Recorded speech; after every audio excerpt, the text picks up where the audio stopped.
My daughter always praised her uncle, my wife's brother, and called him an honorable man. She would look at me and say, pointing to her uncle, "This is how real men should be." She called me a failure because I started a small business. When I asked her for help one day, she laughed and told me I would never make it on my own. 2 years later, things changed. What happened next was rather unexpected. I will tell you everything. First, if you enjoy stories like this, you want to be part of the 10% of our viewers who click on the like button. This really makes us happy. If you are yet to subscribe to our channel, kindly support us today by subscribing to this channel. This helps us to bring you more beautiful stories. It will be great to tell us where you are watching us from in the comments section. Now let's get into the details of the story. People always assume betrayal is loud. They think it comes with shouting, with slammed doors and sharp words that slice the air. But mine came in a whisper. A simple comment, tossed into the air like it meant nothing, though it cut deeper than any insult ever could. My name is Darren Cole. I'm a husband, a father, and for the longest time, I thought I was doing everything right. I left a decent-paying job in middle management to chase something I believed in, a logistics company, small, humble, but mine. I poured my savings, my time, and everything I had into getting it off the ground. I wasn't chasing millions. I just wanted freedom. I wanted to build something real. And for that, my daughter Claire looked at me like I was trash. Not once, not twice, repeatedly, with precision, the kind that makes you question your worth. Claire always had a thing for her uncle, my wife's older brother, Jordan. Tall, polished, smooth-talking. The kind of man who turned every conversation into a performance. He worked in finance, wore $1,000 suits, and always found a way to mention who he had dinner with the night before, some CEO or politician. He wasn't evil. He just lived for the spotlight, and people like Claire soaked it up like gospel. I remember one Thanksgiving, clear as daylight, when she pointed across the table, right at him, and said, "This is how real men should be." Her voice rang with certainty, not an ounce of irony. Then she looked at me, pausing, measuring, and added, "Not everyone's cut out for greatness, I guess." Laughter followed, not from me, but from her and Jordan, and even a smile from my wife, who should have said something. But she didn't. I played it off, shrugged, took another bite of stuffing and washed it down with wine, pretending it didn't matter. But it did, more than I could admit at the time. Claire had always been bright, ambitious, top of her class, full ride through college, started her own tech firm straight out of grad school. I was proud of her, truly. But somewhere along the line, her ambition twisted into something cruel. She didn't just want to succeed. She wanted to rise above, to stand taller by pushing others down. And I, her father, became the easiest target. A man with dusty boots and spreadsheets in his basement, asking the family to believe in a dream he couldn't yet prove. When I asked her for help once, just a bit of advice on how to set up a digital inventory system, she didn't even look up from her phone. "You'll never make it on your own, Dad," she said, chuckling. "You don't even know what you don't know." That wasn't the first time she said something dismissive. But that day, something inside me cracked. Not because she doubted my skills, God knows plenty of people did, but because she said it with joy, like watching me struggle somehow amused her. That night, after everyone went home, I sat alone in the garage office I was renting for $400 a month, stared at my whiteboard filled with deadlines and invoices, and I wondered if maybe she was right. Maybe I was in over my head. What made it worse was my wife's silence. Denise never stepped in. She'd look away when Claire got sharp, pretend she didn't hear the jabs. Once, I confronted her about it, asked her why she let Claire talk to me that way. She sighed, rubbed her temples, and said, "Claire just has high standards. Maybe she's trying to push you." Push me? It felt more like she was trying to erase me. I started withdrawing from family dinners, skipping birthdays with excuses about late shipments or urgent paperwork. Truth was, I couldn't stand being in the same room as my daughter when every glance felt like a judgment, every word like a warning that I was falling behind. And yet, I didn't give up. I couldn't. Not because I wanted to prove her wrong, at least not entirely, but because I believed in what I was building. I believed that every box I packed, every van I loaded, was a brick in something real. My company wasn't flashy, And I wasn't flipping IPOs or dining at country clubs. But I was creating jobs. I was solving problems. I was doing what I said I'd do. Still, the hurt lingered, like a slow leak in a tire. I'd drive home after 14-hour days, sit in the car for an extra 5 minutes, and just feel the weight of my own daughter's disappointment pressing into my chest. The lowest point came one night when I accidentally overheard her on a call in the kitchen. She was talking to Jordan, bragging about some investor meeting. I heard her say, "I just feel bad for Dad, honestly. He still thinks grit will make up for being average." It's almost cute. Almost cute. That one stayed with me for weeks. I started second-guessing myself more.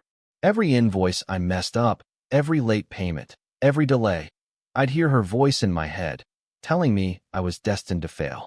But the thing about quiet people is, we endure. We don't always shout back. We just keep going. I didn't know when or how, but I told myself that I would make this business work.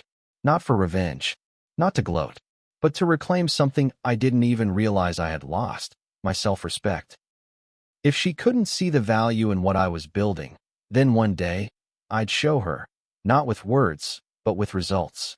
Because I may not have been flashy or fashionable, but I had something better: follow through. I'd love to say I had a master plan from the beginning, but the truth is, I didn't. All I had was stubbornness and a deep, gnawing pain that drove me like fuel. I started sleeping less, working more. I took jobs others turned down. I drove the trucks myself when drivers bailed. And slowly, quietly, things started to shift. I picked up new clients. Word of mouth grew. People started trusting me. And while Claire was busy building an empire out of borrowed money and magazine features, I was laying down the kind of foundation that doesn't crack when the spotlight moves on. Back then, I didn't know how it would all unfold. I didn't know that one day, her voice, the same one that once said I'd never make it, would tremble in my office as she asked me for a second chance.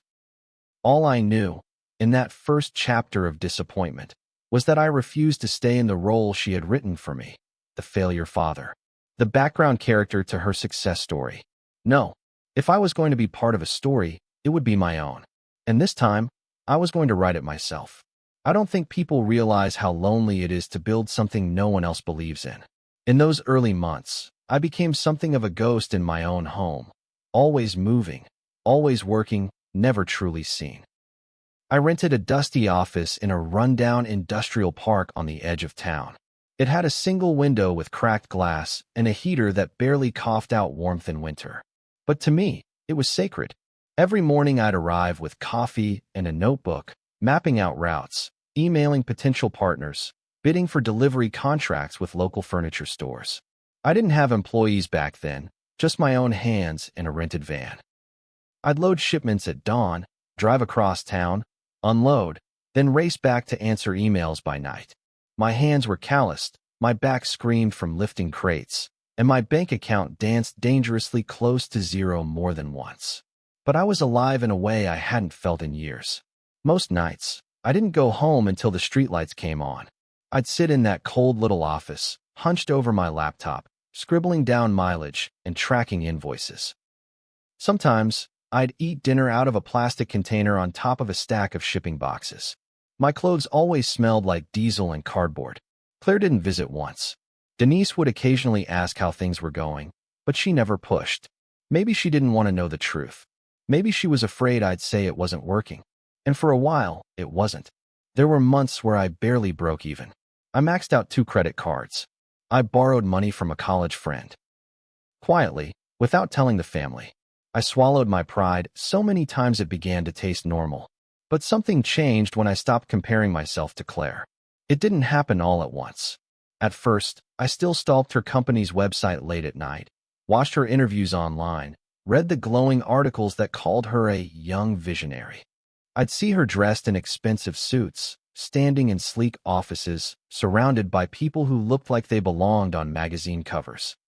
She spoke with the confidence of someone who'd never known failure, someone who thought success was a birthright. It used to make my stomach twist. But slowly, as the months passed, I stopped clicking the links. I stopped reading the articles. I stopped needing to measure my worth against hers. Instead, I focused on what was right in front of me. The joy on a client's face when a last-minute delivery came through. The feeling of getting my first 5-star review. The sense of control I had over my time, my schedule, my direction. I began hiring part-time drivers. I found a web developer to create an online scheduling platform. My tiny company, once just me and a van, began to take shape. Real shape. Clients started referring their friends. I landed a contract with a local interior design firm that changed everything. Regular shipments, predictable income. I finally allowed myself to exhale. Still, the house didn't feel like home. Claire barely called. When she did, it was mostly to brag. "We're onboarding 2 more VCs this quarter," she said once. "We might even expand internationally. You know, some of us don't need to drive trucks to make a living." I just nodded, letting her words roll over me like waves over rock. I didn't argue. I didn't defend. I simply said, "That's great, Claire." But inside, I knew something she didn't. Tides change. The first time I heard her company was struggling, it came from a mutual friend at church. "I heard Claire's firm had layoffs," she whispered after service. "Something about cash flow issues?" I brushed it off, told her I hadn't heard. But later that night, I searched. Sure enough, a tech blog had posted a vague blurb about restructuring. Then another. Over the next few months, it snowballed. Layoffs, executive exits, a lawsuit over unpaid wages. Claire stopped posting on social media. Her glossy image began to crack. I didn't celebrate. I didn't gloat. I kept working. If anything, I worked harder. Because I knew what she didn't. Success isn't about how high you climb. It's about whether you can survive the fall. And I'd been falling for years. I just learned how to build wings on the way down. The first time I knew Claire's business was truly falling apart wasn't through headlines or social media silence. It was through her voice. Shaky, distant, almost unfamiliar. She called on a Wednesday afternoon while I was in the middle of loading a shipment of tile flooring for a renovation company. "Dad," she said, her tone clipped and hollow. "Do you know anything about acquisition law?" I almost dropped the clipboard. For 2 years, she'd barely spoken to me unless it was to correct or criticize. Now she was asking for my help. I leaned against the van and wiped my forehead, listening carefully as she explained that her company had defaulted on 2 contracts, that she was facing possible liquidation, and that her investors had ghosted. I didn't gloat. I didn't offer comfort. I just listened, because something told me this was only the beginning of her unraveling. Over the next few weeks, the collapse played out like a slow, painful symphony. Headlines quietly shifted from glowing features to phrases like unexpected downturn, executive fallout, and financial mismanagement. Claire's sleek website started showing 404 errors. Her LinkedIn updates stopped altogether. Word got around that her COO resigned after a shouting match in the lobby. A former employee even posted a thinly veiled rant online about leadership with no real-world grit. I'd be lying if I said I didn't feel a sliver of vindication, but more than that, I felt a deep, almost paternal sorrow. I wouldn't have wished this on her. I just wish she had seen this coming. Hype and charisma can only carry you so far. Eventually, the ground demands substance. I watched her spiral from a distance. Denise didn't say much, but I could tell she was worried. She kept setting extra plates at dinner, half hoping Claire would drop by. When she finally did show up one night, she looked like someone I barely recognized. Gone was the polished, sharp-heeled woman who once strutted through family events. Claire arrived in jeans, hair tied up hastily, and eyes that looked like they hadn't seen sleep in days. She barely touched her food. She didn't even bring up the company. Just sat quietly, answered questions with nods, and left early. After she left, Denise turned to me with a voice soaked in guilt and whispered, "Maybe we should have said something sooner." I didn't respond. There was nothing left to say. A week later, Claire came by again, this time in tears. She sat across from me at the kitchen table with her hands trembling around a chipped mug of tea. "They're selling everything," she said. "The office lease, the software licenses, even the company name. I worked so hard, and now it's all being picked apart." I listened, not as a father eager to fix things, but as a man who had once stood in that same space, alone, afraid, watching a dream threaten to slip through his fingers. And yet, There was something different about her sorrow. It wasn't just grief, it was entitlement. Like she believed she was owed a soft landing. I knew then that she had never truly built from the ground up. Not the way I had. It wasn't long before I saw the listing myself. There it was, in plain font on a business liquidation site. Her company, available for private sale. Technology assets, branding rights, even the office furniture, all listed under one umbrella price. For a moment, I hovered over the listing with my mouse, heart racing. Was this petty? Was I crossing a line? But then I remembered her laughter, that cruel little chuckle when I asked her for help. You'll never make it on your own. The words echoed like a dare. I called a contact I knew from a previous contract, a guy who specialized in quiet buyouts, and within a week, I was the silent owner of Claire's failed empire. No headlines, no announcements, just paperwork and a wire transfer. The office was a mess when I walked in for the first time. Empty desks, dusty monitors, unopened mail stacked in the lobby. I didn't feel triumph. I felt gravity, the kind of weight that reminds you of every mile you've walked to get here. I stood in the lobby for a long time, remembering the photos I'd seen of this place when Claire first opened it. Glass walls, colorful beanbags, inspirational quotes stenciled on the walls. Now it smelled like dust and forgotten ambition. I spent a week cleaning it out, rebranding, hiring a few key staff members. Not tech geniuses or marketing wizards, but dependable, hardworking people who understood the grind. I didn't even change the company name. I wanted it to stay familiar, so that when Claire saw it again, she'd feel the weight of what she let slip. The job listing was simple: office messenger. A support role with minimal responsibilities, posted under the New Beginnings section of the careers page. I didn't expect her to apply, but she did. Maybe she was desperate. Maybe she thought it would be temporary. Her resume came through a week later. I recognized the email immediately. Claire@claireworks.com. She still used her company's old domain, clinging to whatever scraps of identity she had left. The irony was suffocating. I opened the resume. She'd stripped it of all pretense, just a few lines about her education, her previous role, and a short note. Willing to start anywhere. I stared at that line for a long time. Willing to start anywhere. From the same lips that once called me a failure. The same hands that had built a fortress of arrogance now reaching out for a lifeline. I didn't feel glee. I felt finality. The way a storm feels after the wind dies down. Still heavy, still echoing, but done. I approved the interview and arranged for her to come in that Friday morning. I made sure the office was spotless. I made sure I was the one waiting behind the desk. She walked in wearing black slacks and a wrinkled button-down. No makeup, no entourage. Her eyes scanned the room like she was looking for something familiar.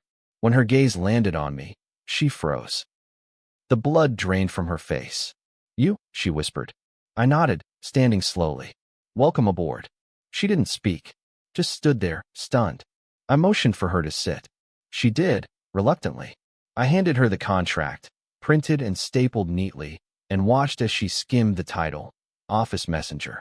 Her eyebrows pulled together, lips trembling. "You're joking." I shook my head. "No jokes. This is the role. Take it or leave it." She looked up at me with glassy eyes. "I have qualifications. Degrees. Experience. You can't just..." I cut her off, gently but firmly. "You said I'd never make it on my own. But here we are." Her breath hitched. She looked down, then back at me. "Is this revenge?" I leaned back in the chair. "No. This is a job. One you applied for. One you said you were willing to take." She didn't sign the paper. Not right away. She sat in silence, holding the pen, tears falling quietly onto the desk. I didn't reach out. I didn't comfort her. I let the silence fill the space between us, every second a mirror of all the ones she let stretch out when I needed her most. Eventually, she stood up, leaving the contract untouched. "I can't do this," she said. I nodded once. "That's your choice." She left without another word. And I let her, because some lessons don't need to be shouted. They just need to be lived. There was a strange peace that settled in after Claire walked out of my office that day. Not triumph, not revenge, just stillness. Like I'd closed a door that had been left ajar for too long, letting the cold wind snake through my life. I didn't celebrate, and I didn't bring it up at home. Denise asked how my day was when I got back that evening, and I just said, busy. She nodded and left it at that. Maybe she knew. Maybe she sensed something had shifted between Claire and me, something big enough that words wouldn't do it justice. And maybe, for once, she understood that this was something I needed to process alone. But the stillness didn't last. A week later, Claire showed up at my office again. No appointment. No warning. Just walked in like she belonged there, shoulders squared, eyes tired but determined. I was in the middle of reviewing inventory flow when my assistant buzzed in to say I had a visitor. I didn't ask who. I just told her to send them in. And then the door opened, and there she was, standing in the same spot she had just days earlier, but this time with less pride and more purpose. She didn't wait for me to speak. I've reconsidered, she said. If the offer still stands, I'll take the job. I looked at her for a long moment, trying to read past her expression, past the practiced poise I knew she'd spent years perfecting. I saw cracks, real ones. This wasn't a power play. This wasn't about pride anymore. This was about survival. I nodded and handed her the paperwork again. This time, she signed. Her hand trembled slightly as she wrote, and when she pushed the papers back across the desk, she didn't meet my eyes. When do I start? She asked, voice barely above a whisper. Monday, I replied. 9 sharp. We'll start with deliveries and filing. Office errands. You'll be reporting to Jenna. I didn't say another word, and neither did she. Watching her step into that role was harder than I expected. She wore her shame like a second skin, always quiet, always on edge. Jenna, my operations lead, treated her fairly, no different than any other new hire. But I noticed how Claire avoided the main break room, how she kept her head down in meetings, how she jumped whenever her phone rang. I found myself wondering what she thought during those long walks between departments. Did she reflect on the things she used to say? Did she finally understand what it meant to start from the bottom? Not because of lack of talent, but because life has a way of humbling us when we refuse to listen. Denise found out 2 weeks in. She saw Claire's car parked outside my office and came in asking questions. I told her the truth. That I owned the company, that Claire worked for me now, and that I didn't plan to treat her differently. Denise was stunned. She sat down heavily in the chair across from my desk, looking at me like she was seeing me for the first time in years. You bought her company? She asked. Why didn't you tell me? I folded my hands and gave her a measured look. Because this wasn't about you. Or her. It was about finally standing in a space where I didn't feel small. I wanted that moment for myself. She didn't argue, didn't defend Claire, just nodded and quietly left. Every now and then, Claire would try to make conversation. She'd mention a book she was reading or ask about a client she recognized from her old network. I answered politely, but kept things professional.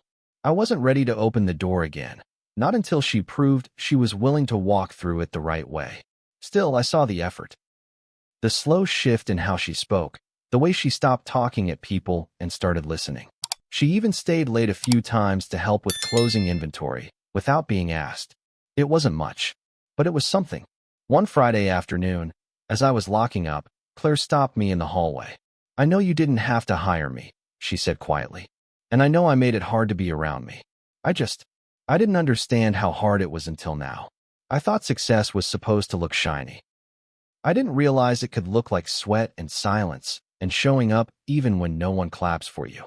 Her voice cracked, and she looked away quickly, blinking hard. I let her speak. I didn't interrupt. When she was done, I gave a small nod. Took me years to learn that lesson, I said. Glad you're catching up. She laughed softly, a genuine sound I hadn't heard in years. There was no sarcasm in it, no edge, just exhaustion and relief. Are we okay? She asked. I paused, holding her gaze. We're not where we used to be, but we're not where we were either. Keep showing up. That's all I ask. She nodded, eyes shining. Okay. That night, I went home and sat in the living room alone for a while, staring out the window at the dark street.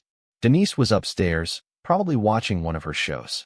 I didn't need to explain anything to her anymore.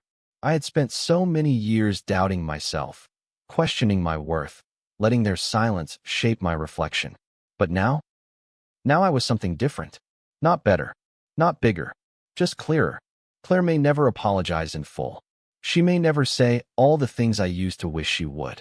But watching her walk into work every day, doing the job without complaint, learning the value of every single task, that was enough. The offer I gave her wasn't just about employment. It was about invitation, a chance to rebuild, a chance to see me. Not as a failure, not as a placeholder, but as a man who never stopped believing in his own hands. And maybe, just maybe, she was finally beginning to believe in them too. You think the hardest part is watching someone you love fall. But it's not.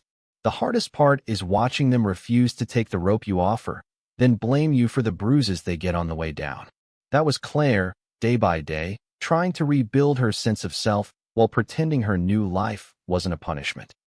I watched her swallow pride with every delivery, every errand, every moment where her degree meant nothing and her old title held no weight.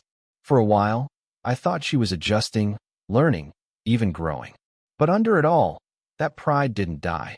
It just curled up and waited for a chance to strike back. And when it did, it took us both down harder than I expected. It started with whispers. Nothing said to my face. Just odd looks in the break room, sudden silences when I walked into meetings. I didn't think much of it until Jenna pulled me aside one afternoon. "There's been talk," she said. "Some of the newer hires think Claire's here because you're punishing her. That maybe it's personal." I blinked at her, stunned. "It's not," I said plainly. "She asked for a job. I gave her one." Jenna nodded. "I know. But you have to admit, the optics," she trailed off, and I could see in her eyes that she wasn't accusing me. She was warning me. Carefully. Kindly. I told her I'd handle it, and I meant to. But what I didn't know was that Claire was already handling it in her own way. A week later, I found out she'd been venting to another employee, Tim, a young guy in logistics, about how I delighted in making her feel small. He hadn't come to me directly. Another worker overheard it in the parking lot and told Jenna, who brought it to me. I didn't confront Claire right away. I needed to cool off. Because hearing that, after everything I'd done, it set something burning in my chest that I hadn't felt in a long time. Not disappointment. Rage. I'd given her a lifeline. I'd given her dignity. And she twisted it into something cruel. Again, when I did finally call her into my office, she walked in like she expected it. Her face was guarded, shoulders tense. "Tim talks too much," she said before I could speak. I didn't mean for it to get around. I didn't raise my voice. I didn't slam my fist on the desk. I just looked at her and asked one question. "Why?" She looked away, and for a long time, she didn't answer. Then finally, with a voice full of broken glass, she said, "Because I needed someone to blame. And you were there." Her honesty should have softened me, but it didn't. Not this time. I told her I wasn't going to fire her, but that she was being moved to a different department. No more errands. No more direct contact with me or Jenna. She'd be working under facility operations, stocking, organizing, behind the scenes. A quiet role for someone who clearly wanted less visibility. She didn't argue, just nodded, lips pressed tight, and walked out of the office. That night, Denise asked how things were going with Claire. I told her the truth. For once, no editing, no softening. She listened, quiet and heavy-eyed, and then said something that surprised me. "I think you were right to let her fall. But maybe we waited too long to help her up." That hit me harder than I expected, because in my mind, I had helped her. I offered her a job when no one else would. I gave her a chance to reclaim herself, to rebuild. But maybe Denise was right. Maybe the help I offered came wrapped in too much silence, too much unfinished anger. Claire didn't need a job. She needed a mirror. And I had given her both. But the mirror? That one broke us more than either of us realized. Still, I didn't take back my decision. She needed distance. And I needed space to remember why I started all of this in the first place. Not for her approval, not for revenge, but for myself. A few days later, Claire didn't show up for work. No call, no email. I checked with Jenna, who said she hadn't heard from her either. I called her cell, no answer. I called again at lunch, then after hours. Nothing. I thought about driving to her apartment, but I didn't want to chase her. I didn't want to play the part of the always waiting father anymore. The next morning, she finally walked in, late, eyes red-rimmed, hair unbrushed. She looked at me and said simply, "I'm sorry." I didn't ask where she'd been. I just pointed her to the new assignment waiting in the warehouse. She nodded, turned, and walked away. And that, strangely enough, was the moment I knew we were starting over. Not cleanly, not perfectly, but honestly. Because this time, there were no illusions left between us. Just two people who had disappointed each other and were still here anyway, trying, failing, and showing up. Day by day. It's strange how the hardest part of healing isn't the pain. It's choosing when to stop carrying it. For so long, I'd wrapped myself in my daughter's words like a second skin. Her judgment had become the lens through which I viewed myself, her silence the echo in every room I entered. But one morning, months after everything had unraveled and reshaped itself, I stood by the office window watching the trucks pull out, sipping coffee, and realized I felt light. Not happy, not triumphant, just free. The kind of quiet freedom that comes when you stop needing someone's approval and start trusting your own resilience. Claire still worked for me, though in a different building now. She came in on time, did her job, and left with little fanfare. There were no more outbursts, no hallway stares, no unspoken tension humming beneath our interactions. We had found a middle ground, unspoken, unpolished, but solid. We didn't eat dinner together. We didn't reminisce. But we nodded when we passed each other in the corridor. Occasionally, she left a post-it on my desk with something helpful. New client shipment delayed. Called to reschedule. Restocked printer paper in Bay 2. Nothing grand. But those notes carried a weight of their own. It wasn't just work. It was effort. And after everything, effort meant more to me than any apology ever could. Denise noticed the difference too. One night, she placed a hand on my knee and asked, "Do you think she's changed?" I didn't answer right away. I thought about Claire's silence, her steady hands, the way she now moved through the world with a kind of careful humility. "She's learning," I finally said. Not quickly, not easily, but she's learning. That seemed to satisfy Denise. She didn't ask me to forgive. She didn't push for a family reunion. She just rested her head on my shoulder, and for once, it felt like we were in the same story instead of reading different chapters. Still, there were moments, sharp and sudden, when the past tried to pull me back in. Like when I found an old photo tucked into my filing cabinet, a snapshot from Claire's graduation. She was all smiles in her cap and gown, arms slung around Jordan's shoulders. I stood to the side, half out of frame. I stared at that picture for a long time before slipping it into the bottom drawer. I wasn't angry. Not anymore. But I also wasn't nostalgic. That version of us didn't exist anymore. And trying to resurrect it would only lead to resentment. Some things, once broken, aren't meant to be glued back. They're meant to be understood and let go. A few weeks later, Claire asked if we could talk. I expected something formal, a resignation, maybe, or a request to transfer. But she sat across from me in the same chair where she once cried and said simply, "I want to start something new. On my own. I've been saving, learning, working."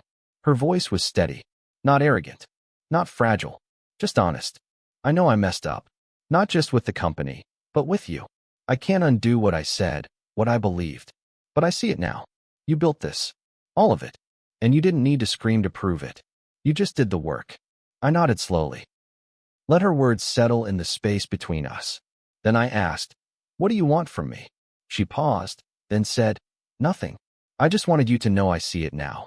I leaned back in my chair, let out a breath I didn't know I was holding, and offered her something I hadn't before, a smile. "Then you're already further ahead than you were before." We didn't hug. We didn't cry. But she stood a little taller when she walked out, and I felt a little lighter watching her go. In the months that followed, we didn't become best friends. We didn't erase the damage. But we found rhythm. A new one. One where we didn't need to pretend or perform. Where the past stayed where it belonged. In context, not control. She eventually left the company, started a small consulting firm helping other startups avoid the mistakes she once made. I heard good things. Some clients even overlapped with ours. We stayed in touch, sparingly, but kindly. And that was enough. I used to think being a father meant protecting your children from pain. But I've learned that sometimes, the greatest protection is letting them experience the consequences of their own choices. I didn't shield Claire from the fall. I didn't pad the ground. but I gave her space to rise. And in doing so, I gave myself something, too. The freedom to no longer be defined by someone else's vision of who I should be. Because I was never the failure. I was the foundation. Have you ever had to rebuild a relationship with someone who once doubted you? Or worse, try to tear you down? This story is for those who found strength in the silence and dignity in doing the work. If you've ever been underestimated, only to rise in your own quiet way, I'd love to hear your story. Share it in the comments, and don't forget to like, share, and subscribe for more true stories about boundaries, growth, and the power of self-respect. See you soon in the next story.